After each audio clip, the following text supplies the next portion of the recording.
I wanted to start with sharing some documentation images from the actual gallery, which I hope you all visited, but if you haven't, you still have a little bit time to just make a visit to the art cubes at Naota Manim and join us and see the work in 3 dimensions. But I'll start with some documentation that Yael made of the work. Okay. So when you walk into the exhibition, on the very right, there's a text. And first there's a book called Somehow by Mia. And then right after that, you'll see this image. It's an image of work that Yael made using a photograph that Mia took of Herzl's house. This is a video work that Yael is projecting a video of the journey from her grandmother's house in Turkey all the way back to the airport.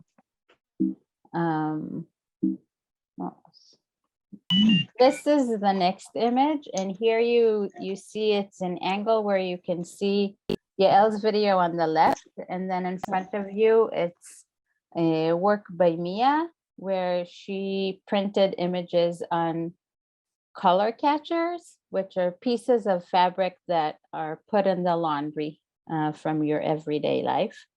And Mia will expand more on that. Can you jump with me to the next image? Okay, thank you. This is a still from Yael's video, Dreams, which I highly recommend watching.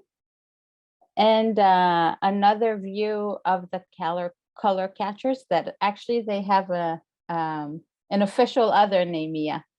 Anatomy of Disappearance, yeah. Thank you. Anatomy of Disappearance. And right in front is a piece that Mia made where there are 3 notebooks with projections of her work. I'm just gonna quickly go through these images. So if you haven't visited the exhibition, you have a little bit of sense of the space and the work. This is a work by Yael. I like this documentation because you can see the projection and the image projected at the same time, and it's very much connected for me with a word fragment. And this is the full wall of Blackberries by Night, which I hope Mia will expand on it more. It's a piece that has a text accompanying it. And it's documenting a journey she had. And here are a few more installation pieces with the installation images with Yael's work. Here you can see the book that's right on your right on the shelf, and a close-up of the Anatomy of Disappearance by Mia, right here, and the full wall of her work. And here's the book right up close, and the cover somehow. So Mia is a Serbian artist, and she met Yael in Belgrade. And she also runs a very interesting art space. And so Mia, I'm gonna give the torch to you and let you introduce yourself more, and let me know if you need anything. I'm here. Thanks. Thank you, Alexi. And thank you for hosting this event. I'm quite, well, I'm sad I wasn't able to actually be there and kind of see everything come to life, like in the physical space, but I hope most of you have. Actually, maybe I would start with a question, because I guess it's quite important also for this talk. Like, how many of you have visited the exhibition in the Art Cube gallery? Like, been to the One. Okay. Because that, of course, affects how I describe the works as well. But Alexi's introduction was pretty accurate, sort of. And yeah, it kind of gave a very good sort of layout, like a floor plan as well. Okay, so I'll just say a few words about who I am and my practice, and maybe kind of about how Yael and I got in touch. So I'm an artist based in Belgrade. I've officially studied at the Academy of Arts in Novi Sad, which is a city slightly north of Belgrade, second largest. I did my bachelor in photography, and the rest of my professional career I spent trying to run away from photography in one way or another. I felt it was quite sort of restrictive in many ways. I mean, in the traditional sense of how photographers are trained and taught to perceive, I guess,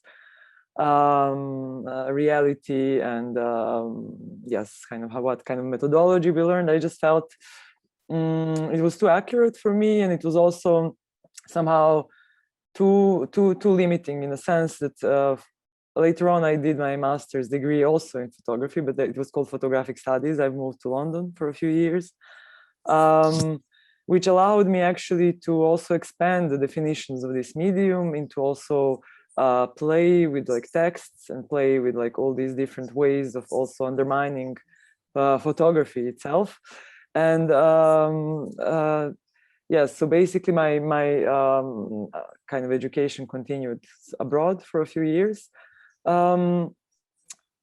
Basically, I would say that I mean, my practice, it's very hard to pinpoint, and I don't like this sort of to self kind of label my practice also, like I'm working with this or that, because I think I'm also highly adaptable, and kind of that I kind of see artists also being like also highly adaptable. That's something that's, and also working in different conditions, in different contexts, give rise to new ideas, or changing kind of your own strategy.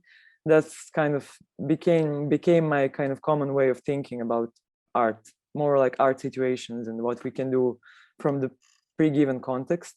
That is why I kind of had this liberating few years where I just stopped using any kind of visual means to depict the world, and I just worked on writing and editing, starting from like a critical theory to also doing things more kind of, let's say, more fun, and writing poetry and editing interesting projects, because as a way to survive, I also worked on different commercial projects, one of them being copywriter. So I would work on different commercial campaigns with design studios. And actually that is somehow related to this exhibition, because the book that Alexi showed, Somehow, A Peculiar Anthology, was exactly one of these projects. So maybe I'll start from there, actually, because I thought that was a quite wise way to use one like a commercial kind of resource to kind of somehow enable this kind of company. It was a small label to kind of also expand how they see as well their mission, let's say, in the commercial world. So to kind of somehow give this slight emancipation about how kind of some products can arise, which are not exclusively like commercial. In this specifically, it was a furniture company from Switzerland called Woke. And our assignment was, well, the assignment of my friends who have a design studio was to rebrand it, to make like a new website, catalog, visual identity. And somehow they had this idea to create a form which will follow all these functional things like catalogs, tote bags, the merchandise, which will be sort of highly conceptual. So they thought of a little kind of theory book that normally you wouldn't expect to get as a gift on a furniture fair, let's say. Normally you would expect notebooks, stickers, or I don't know what like furniture companies do. So they had this idea to hire me as an editor and to create this highly eclectic compilation of texts, like poetry, images. I will share my screen maybe to show the PDF. I mean, the thing with this is that it's really nice to see it in in the actual okay. Try, this is quite a big mess on my desktop. So this is the book that Alexi showed. Maybe I'll show this one. And oh, maybe this will not work. My computer is very slow. Can you see the screen? Yeah, okay. I have it in PDF. So basically my idea was, because I was like copywriter of the whole campaign. I was writing about wardrobes and chest of drawers and oak, and I had to study a lot about kind of the wood and the kind of process of creation of a furniture pieces. So my idea was that this anthology actually tries to kind of in a very loose way recreate some of the discourses that are used in getting like an industrial product from a natural source, like from a natural material, like such as wood. So it's kind of like this ode to this kind of organic matter becoming something functional. When I say that this is a bit abstract and eclectic, sorry, it means that it features contributions from kind of very different people. Some of them are actually anthropologists, writers, photographers. Some of them are not living authors. They're like historical essays. So it starts with like the idea of dust, and because it's quite related to the process of creating furniture. And this is a very beautiful essay by my friend Alia Zaparova about connection specifically of dust and modernity, and of how dust settles in the interior, and how it actually archives touch and archives our interaction with the space. After that, there was sorry, this is just text. There was an essay by anthropological essay, which was about like boundaries between like how a thing is kind of enclosed. So it's kind of like what forms a house and what connects and what disconnects these built structures. There was also like a contribution from one, yes, his name is Georg Zimmel. Microscopic structure of wood. It was a completely different tone, completely different, let's say, sensibility. It was just like a scientific paper by a friend who studied, I don't know how is it translated to English, but it's like, we have here the faculty of, how do you say, like forests. So it's something to do like with it's also about like kind of the structures of, like, it's kind of like a crossover between, I don't know, like what is it called? You call it like I forgot, when you study like botanics, but it's about trees. So it was like, it's quite like a narrow, like a very small and narrow niche of study. But this is a very long essay about, with all these illustrations, which I thought would be very nice to reproduce in its entire length. And it's about kind of these different layers and different organic like matters, all these very kind of small meticulous illustrations. So I was also thinking it's very interesting to contrast these essays, which are about more about sort of 20th century human experience of cities, this kind of scientific discourse, and also like poetry and comics. I'll try to just be a bit quicker. I can actually try and do it. So there was this combination, and which I really enjoy, and I think being an editor is quite a nice kind of way. It's a bit like being a curator. You get to imagine things, also how they will interact, what's kind of, how is the page going to manifest. This essay was about sand, and about it was actually a photographic piece. There is a about the sand on the Normandy beach, where the biggest like kind of the D-Day kind of took place, and how actually some of this famous beach also preserved these little remains of iron, copper, and all these kind of ammunition materials. But there was one specific like thing when they were like doing this research on the beach, they found this kind of grain which didn't belong to Earth at all. It was like from some meteorite. and even the one that was very difficult to detect. And yeah, these are some of the images of this microstructure of sand.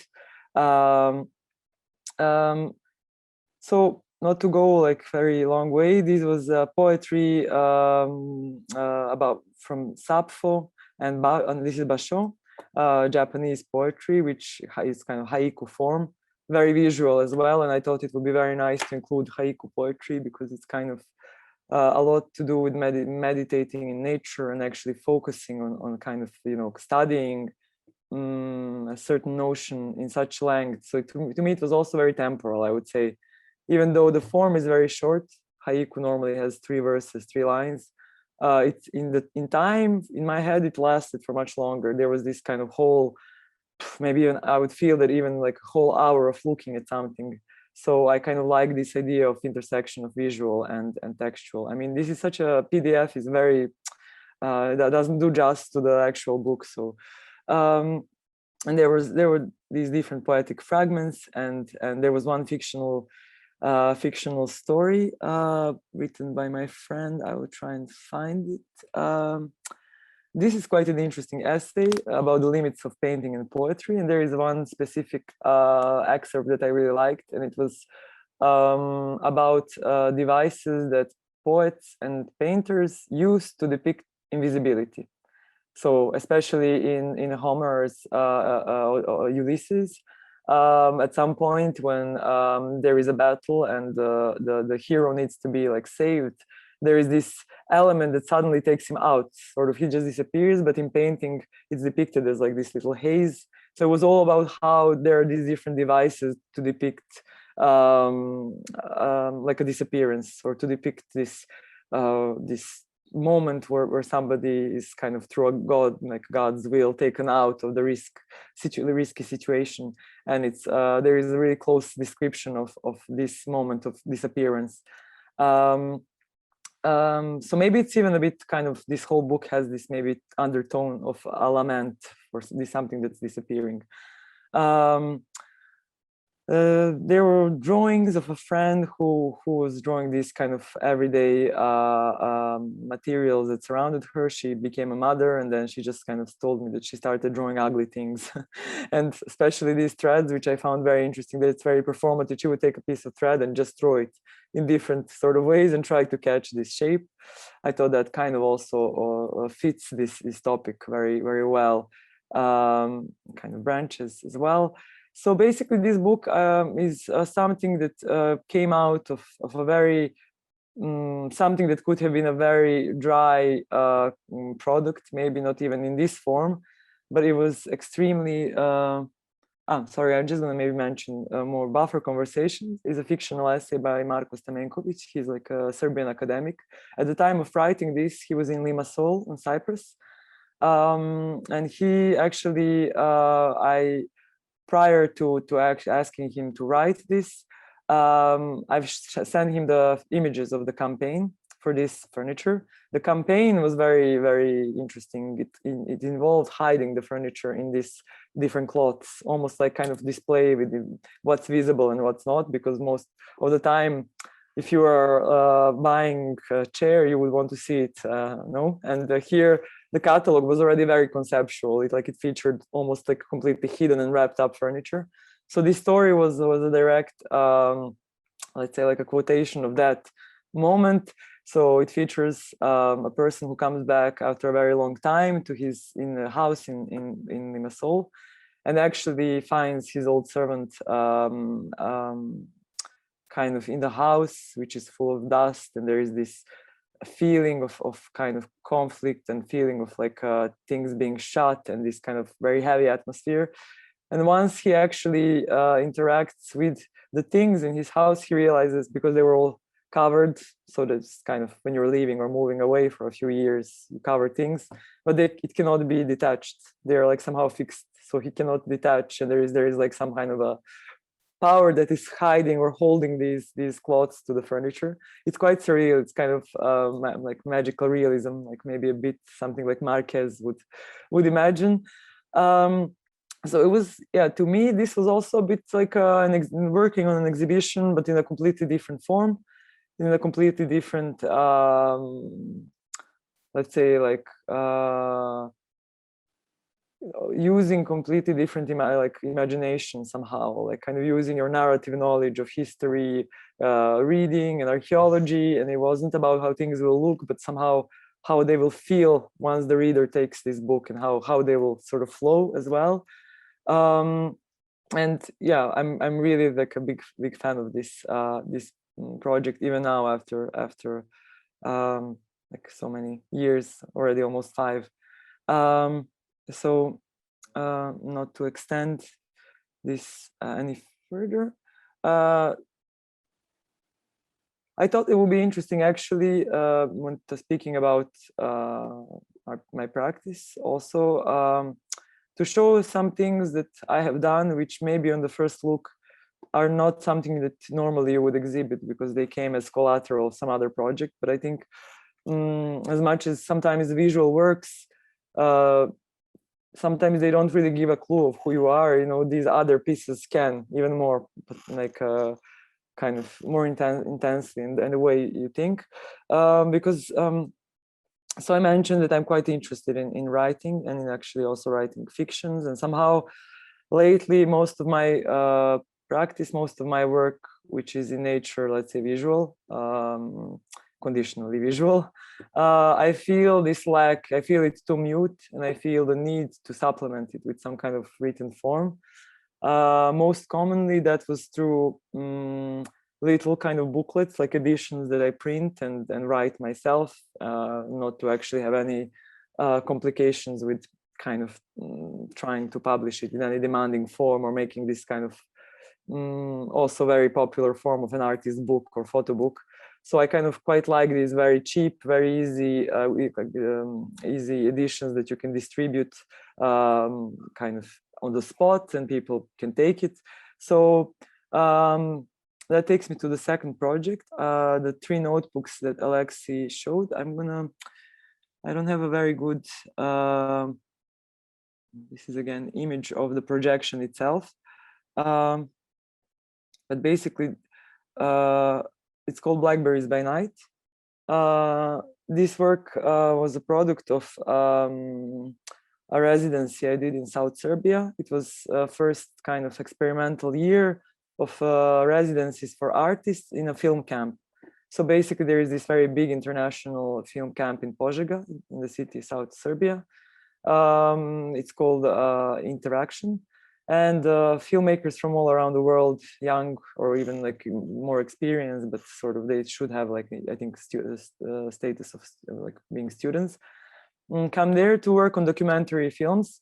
And these films are usually related to local things, to the local life in South Serbia, depending on the time of the year. Topics are chosen depending on what is happening at the moment. When I came there, actually, so basically as the artist, this residency, Eva Lab, it's called, is imagined that artists, visual artists who have never produced a video work come there, and through their interaction with filmmakers are enabled, let's say, to make like a video. And I already sort of felt that as quite a big, let's say, inconvenience. First, I kind of didn't really want to make a video with video makers, but I wanted to go on a residency and experience the camp. And there is something about high definition that really makes me run away from images. Most of like what I'm interested in is also like how an image is disappearing, how it deteriorates, how it's decomposed, and not how it's made into like a very let's say kind of appealing final kind of artifact.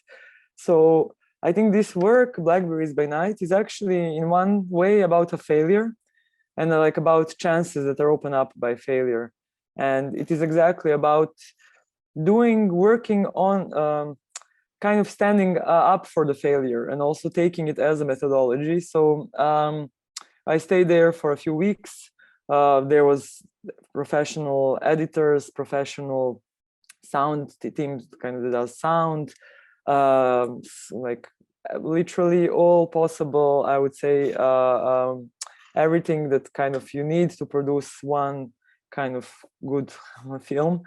And I didn't really know what to do with this group of people, how to actually direct or what I'm interested in. But I only thought it would be interesting. I mean, I need to bring something that can possibly record movement. So I brought this GVC like camera, Mini DVX.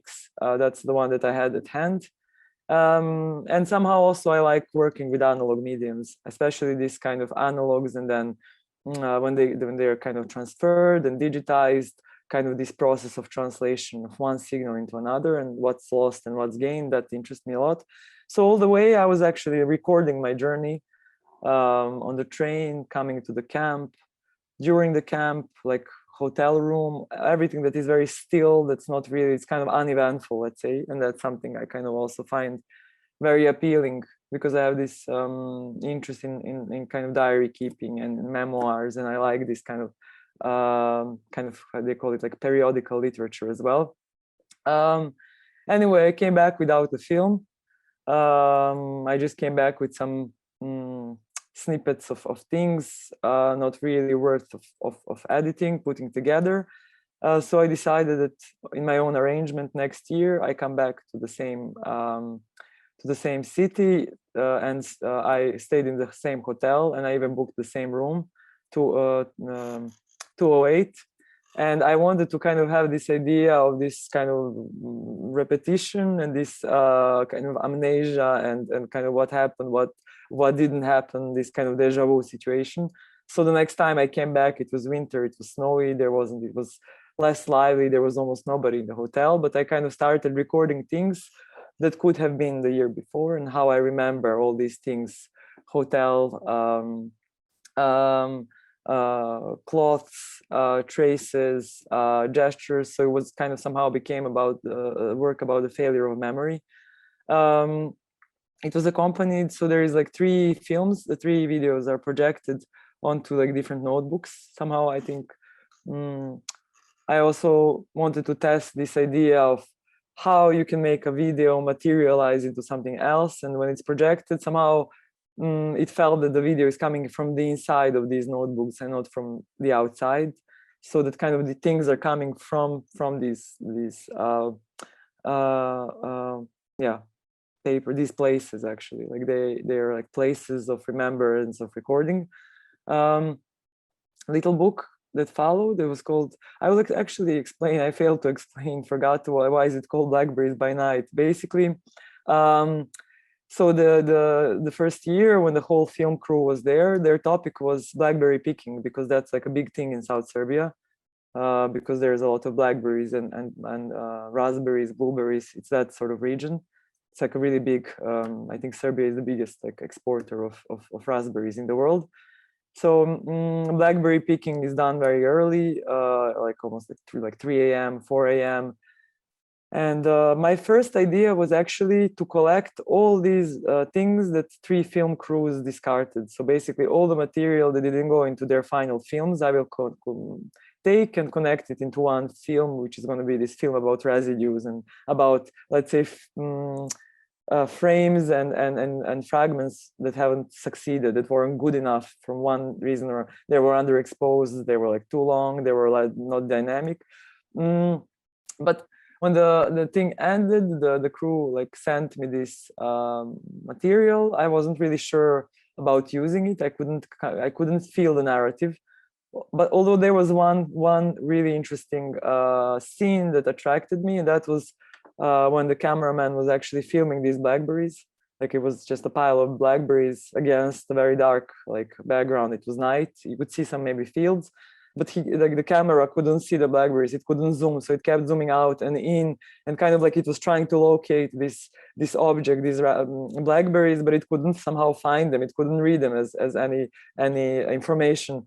So I thought this is such a beautiful metaphor for invisibility as well, like something that is kind of overlooked. It's impossible to see. And my new like this kind of video that I made the year after is almost like this, let's say, pastiche to the first attempt to make a film. So in a way, it's about like this also invisibility. The book. So when you watch these 3 films, they're kind of. Edited in such a way that like they have certain rhythm, certain notebooks carry certain part of the material of the journey. And then in order to understand them, somehow there is this book of footnotes. So my idea was also that the footnotes need to move us somewhere.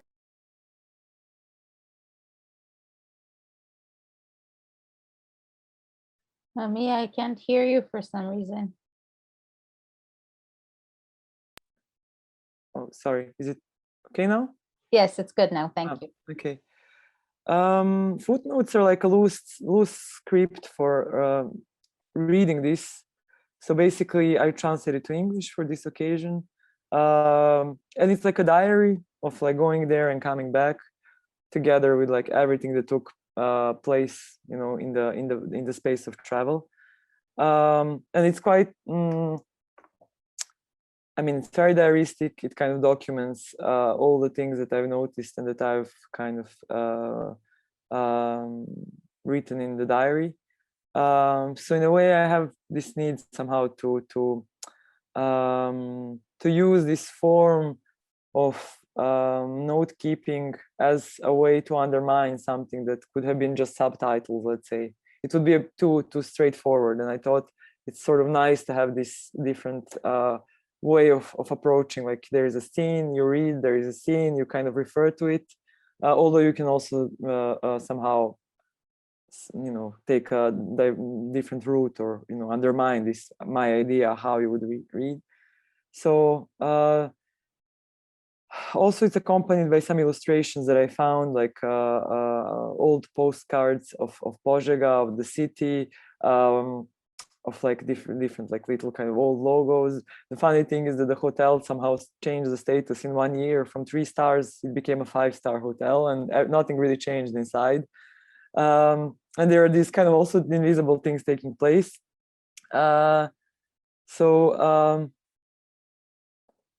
of it's also something about this heavy feeling of not really being anywhere, kind of not being tied to anything specific.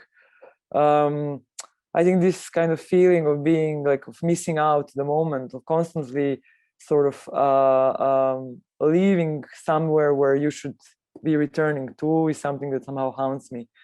I'll just read one passage at the end, which is kind of the very last. Contemporary, writes Roland Barthes in a notebook for a lecture at the Collège de France, is imperceptible to time. I sit with my back to the direction of the train's movement, so that the scenes seem to be running away from me, uniting in a homogeneous palette, glitches of the suburbs, the stuttering of the industrial zone. I suddenly realize that it is not I who am leaving, but the scenes are leaving me. Naked houses, wrecked facades, barbed wires, building rubble, thinned tree lines like weak hair, backyards with a hint of a half-life, a poor dog on a chain, and scattered children's toys. These frames are leaving my vision with a lightning speed. That is, I am leaving them in front of me, and with them I inconspicuously leave my own contemporaneity somewhere on the unresolved territory of forward and backward. I had also in mind this sort of journey, which kind of was the repetition of my journey from the first year. And somehow I'm going and coming back. And at one point I also was thinking on a more kind of philosophical level about time and about this, let's say, like heterotopic aspects of time and space.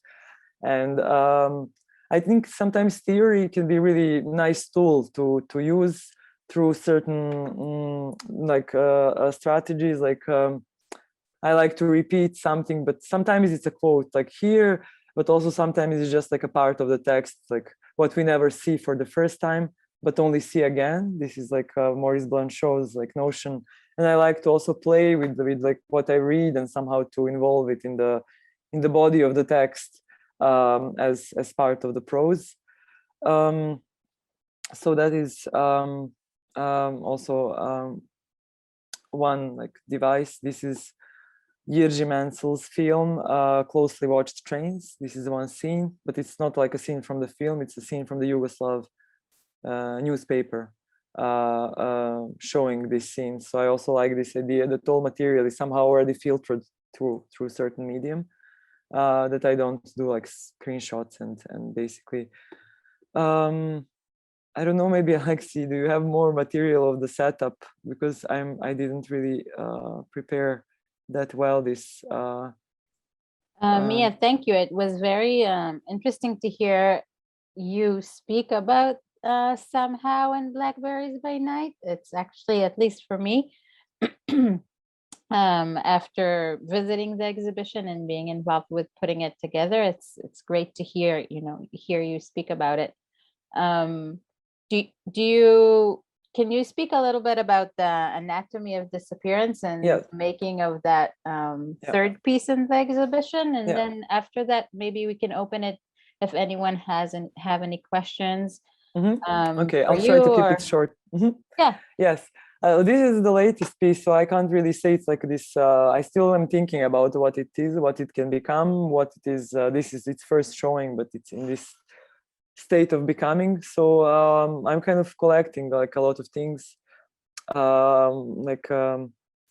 things that have this potential to become something at some point or transform, but not always I have the idea.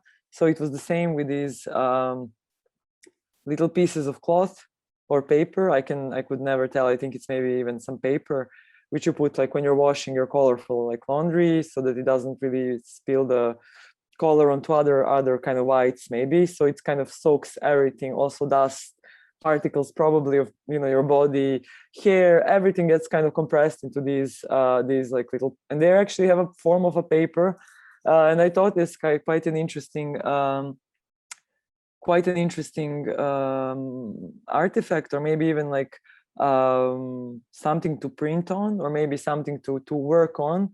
So I have this folder where I'm collecting this material for an idea I have, and it's about a disappearance, let's say, kind of in a very wide sense, but it's based on this discourse of like pseudo archaeology and about the Pannonian Sea, which used to exist on where I live now, this Pannonian flat, this part of Europe, where actually it starts from Belgrade and it stretches across Hungary, parts of Slovakia and Croatia. It used to be a big kind of sea in Miocene era, and Vienna was a Riviera, Budapest was a Riviera. All these cities were actually coastal cities. So I'm kind of really haunted by this sea, because somehow where I come from, where I live, and also this is quite a common feature in writings of many writers from this region, kind of this longing for the coast, longing for the Mediterranean. Some writers even said that like this Pannonian flat is the last outpost of the Mediterranean. Famous like author, Serbian writer Danilo Kiš wrote about it, and he wrote about this whole movement, like literature from mud. It's very muddy in general, and you can also find shells. So it's the fact that the sea existed. Also, David Al-Bahari, who was an inspiration for Yael. In his books, there are also some references to the sea. So I started collecting things that could be like this potentially unwritten illustration of this existence of this kind of sea monster that existed in Europe once, but they're all made out of my own objects, or out of like footage that kind of depicted something else, or even of things that have just are started to disappear and have a render like a very melancholic tone. So it's kind of highly tactile work, so I'm not sure how well you'll be able to see. I print on my home printer. Like I rarely use professional printing services. I'm just like experimenting how far the printer can go and how far it can print on what. I usually take the head of it, like the cover, and like I put wrong papers and experiment with possibilities. And this is like, okay, just for example, this is like my stove on which I have like which I make tea and lunch. When it like evaporates, it left these kind of things, kind of almost like bubbles on its like on the surface of. So it's like something that kind of suddenly is abstracted and translated into this discourse of like liquid or like some history of this is the actual map. It doesn't really, you can't really see that but this is how the sea kind of existed and ceased to exist. And I liked that some of the elements were preserved and added to this kind of formal qualities, like these folds and creases in the paper. This is actually a detail which I quite like. This reminds me of something that came from this kind of civilization, like Atlantis. This is like a decoration from the Herzl's house, Theodor Herzl house, which is actually in Zemun, in the part of Belgrade where I live. His grandparents were natives to Zemun, and the house is really beautiful. It was done in this Art Nouveau style with very elaborate floral facade. One of the kind of pearls of deco, which is unfortunately not preserved in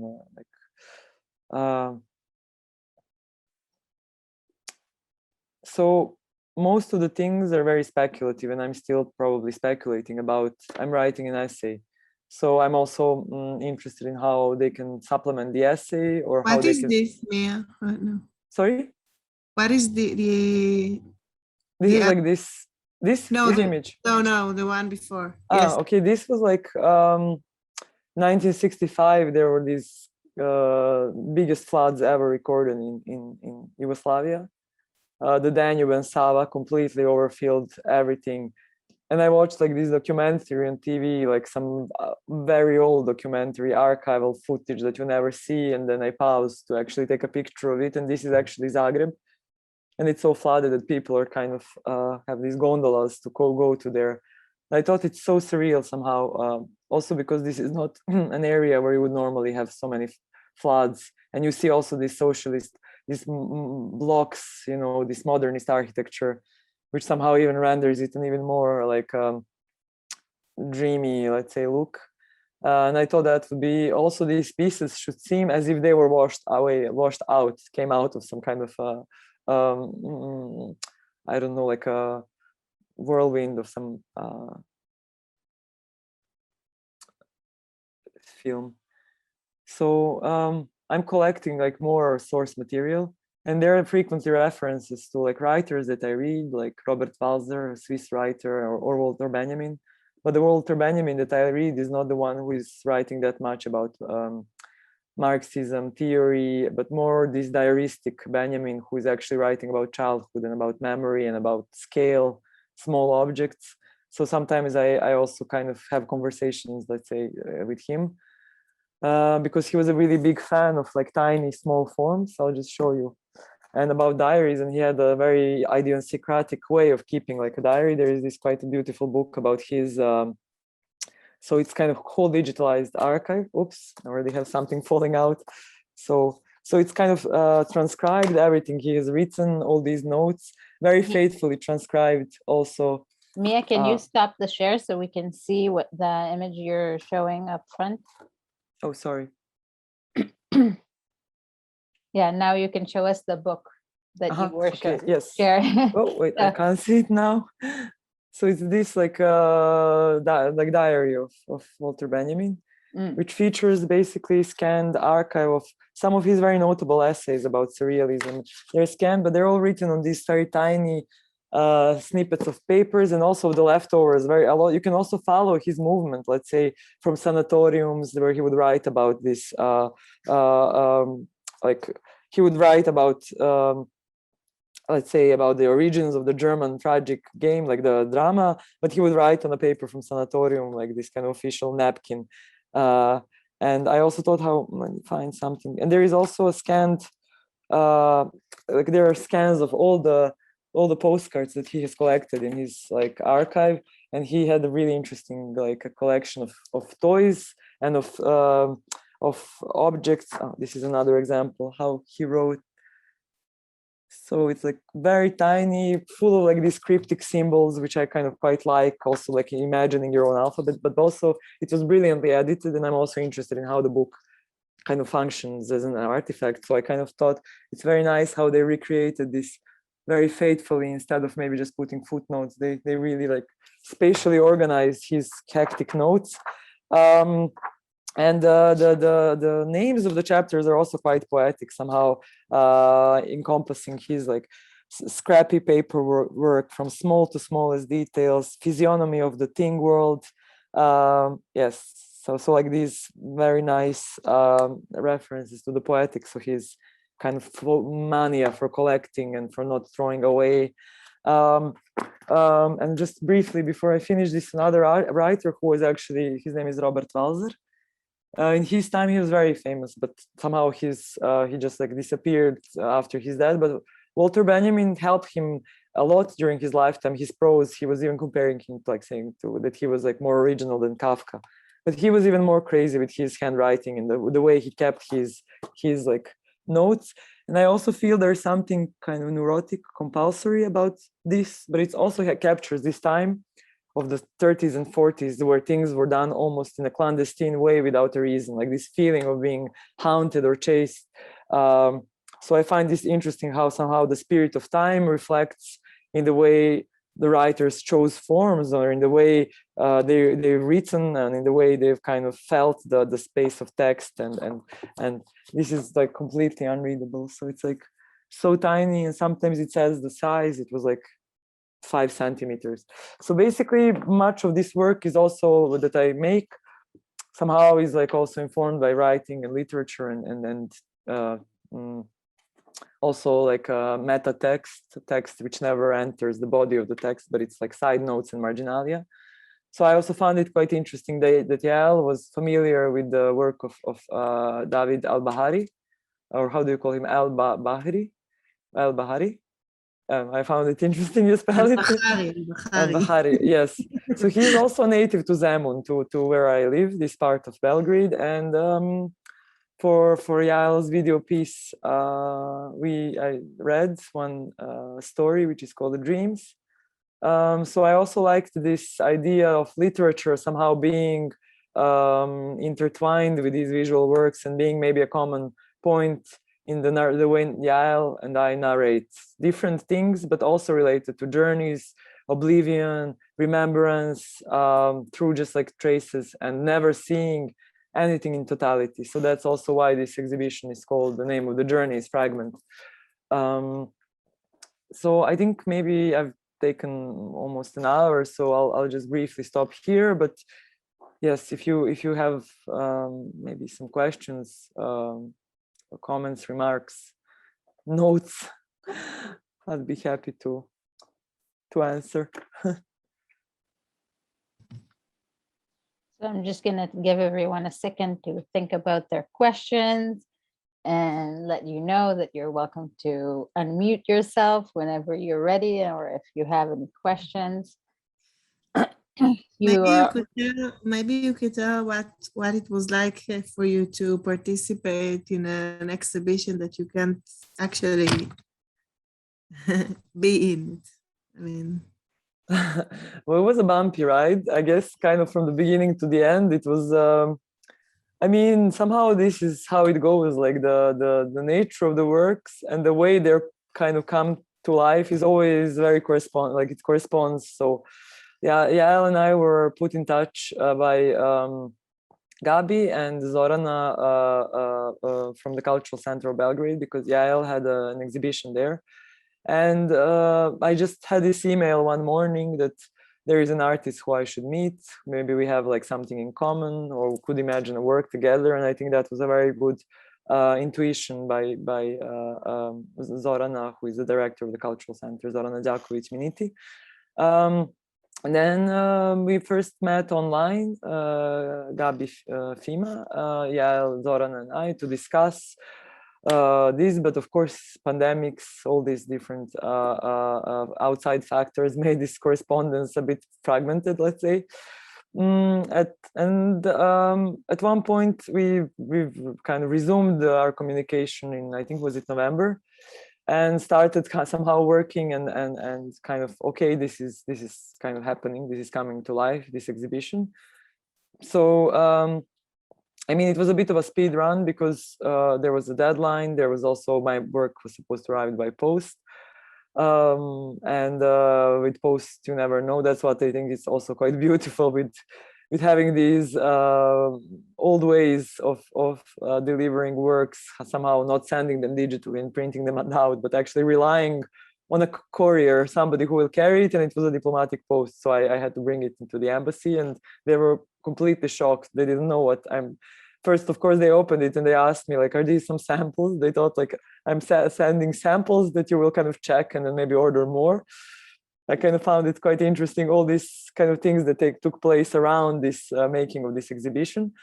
But I think it was also this beautiful part that you actually have to build something on trust and kind of not be too obsessed with the fact that, you know, when you're not physically present somewhere, you cannot be physically present. So you kind of rely on this, like you have a medium who is, in my case, Yael and Alexi, like these other people involved. But and I kind of think somehow this letting go is also a good discipline as well. Like teaching yourself not to be maybe obsessed with like kind of being every time in the space when the exhibition is being set. I mean, I think most of the time I also improvise.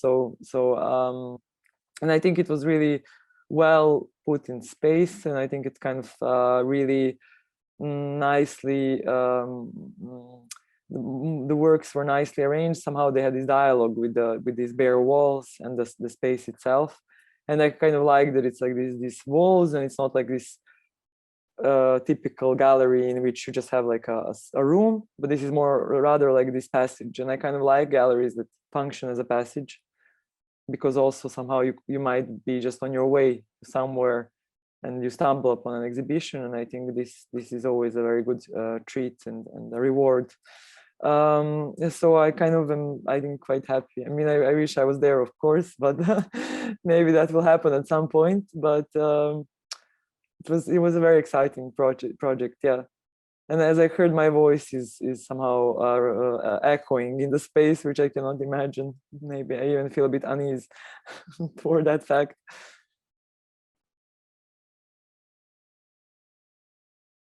Yeah, I agree that even though you weren't there, you were very much present in the exhibition.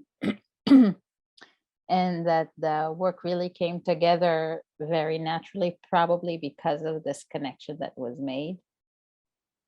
And it was exciting also to see new work that was made just for this. And also just, I hope to watch both of you develop the work you made for this occasion and take it with you further on. Yael, do you want to say anything about your work? Do you want to ask anything? You feel good for now? If anyone wants to ask a question in Hebrew, you're welcome to do that, and I'm happy to translate if that's helpful. And if not, we can also call it a day and just thank everyone for coming and joining us. אני באמת רוצה להגיד המון, אני אגיד בעברית ותתרגמי. אלכסי will translate me. שזה בשבילי הייתה חוויה באמת יוצאת דופן, כי יכולתי, התקשורת עם מיה היא קוטעת, ועם זאת יש לנו כל כך הרבה במשותף שאנחנו עובדות עליו, אז יש כל הזמן, זה הייתה כמו איזו שיחה מתפתחת כזאת. I'm going to translate before I forget. Okay. Yael is saying that it was very chopped conversation, but because the very close similarities in your interests, it always continued pretty naturally from one step to the other.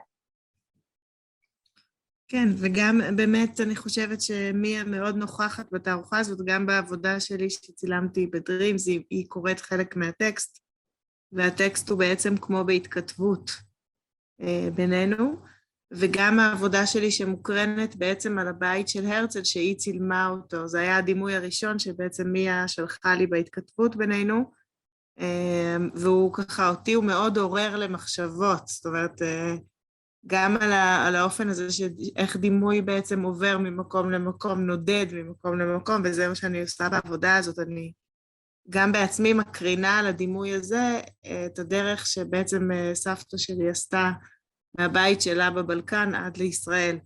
אז גם פה יש איזה, עוד פעם, הדיבור הזה על המסע ועל היכולת להעביר דימוי ממקום למקום, מאוד נוכחת בתוך התערוכה, שזה היו חיבורים אישים שגילינו אותם רק בהצבה בעצם. So Yael was talking about how your voice is present in her video Dreams, and that the way she edited that video with you recording one part and she's recording the other part, so it becomes a conversation between the two of you within the video. And she also talked more about this piece with a house with a projection on top of it, and how this became this joint journey, and how this work is also communicating with this process of a journey, a little parallel to what you were talking about, Blackberries being a journey that you're then documenting through video. I think I just have a little remark about this house, because I've noticed it even before I knew it was the house of the grandparents of Theodor Herzl. So I kind of took a lot of pictures of it, and I just thought, wow, how is such a fascinating house, not like under some protection, or there's no, and I kind of had this very strong gut feeling that something was there. And I uploaded this, I mean, I was like obsessed with the history of Zemun. It's quite different to Belgrade. It had like, I would say, more diversity, different inhabitants, different population. And I've kind of Google searched this image, then I found one article, and this article took me to another, and then there was this whole actually journey that I did also to the old cemetery, kind of picking up clues, and I thought that's kind of also very nice, because then I realized that yeah, also and Gabi, when they were here, they went to the old synagogue. They did kind of, we almost went the same path, but in different kind of times. So yeah, that image was a key kind of point for both of you. And I didn't realize till now, Mia, that you said that you had to like Google search that image to find out about the history. And again, it's communicating with, you know, how history is sometimes very like narratives sometimes are very clear and highlighted, and some of them are not. And you have to go and search and find the histories that are specifically interesting to you. גם אני רק אגיד משהו אחד בהקשר למה שמיה אמרה, שבעצם בעבודה Dreams, כל הדימויים לקוחים בעצם בפעם האחרונה שהיינו בבלגרד, היינו בבית הקברות הספרדי, יש דיוקנאות של אנשים על גבי הקברים, ובעצם בתוך עבודת הוידאו, הצילומים האלה שצילמתי שם מופיעים, הדיוקנאות של נשים בעצם, ויש איזושהי פעולה כזאת שאנשים מחפשות את הדיוקן, מחפשות שם את הזהות שלהם. אז וגם שם זה בעצם גם בנוי, עבודה שבנויה בעצם מפרגמנטים כאלה של זיכרונות שאספתי שם במקום, אז סתם זה ככה, בהקשר של מה שמיה אמרה, של לאסוף ככה זיכרונות, לאסוף מקומות, לאסוף חלקי זהות, ולבנות מזה איזשהו נרטיב חדש. So Yael is talking about how when she was making the video Dreams, she did the same thing. She was collecting narratives and identities, and she took images of women that she took pictures in the cemetery and that visit you met. And she basically printed them out and documented in the video Dreams with a sound from Al-Bahari's text, women looking through these portraits and kind of looking for their own identities and cutting them out and interacting with them. I also remember this interesting moment when I visited the cemetery, and actually one professor from my high school history professor, he told me, if you ever want to find out about a place like its past, first go to the cemetery. So this Zemun cemetery had this old Jewish part with like really beautiful tombstones with like these symbols that are actually, like, to me, they were unfamiliar, but they are quite common in Israel. And but I think there was also this mixture of traditions, because here normally there is like a photograph in a porcelain, kind of like engraved photograph a portrait, usually a very nice portrait, like the one that represents the person in the best light.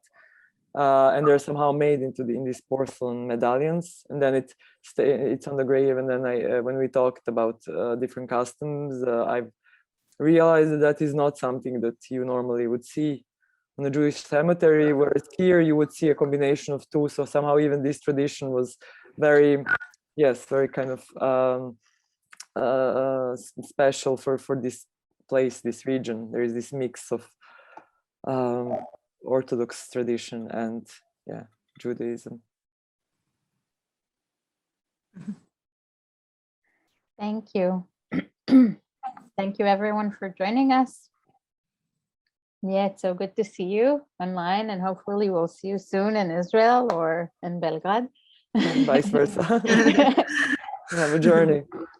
Thank you everyone for joining. It was very nice talking about this, and I hope you will have the chance to see it before it closes in a few days. Yes. And thank you, Al. Thank you, Mia. Gabi steered this project, the first phase. So thank you very much. Yay.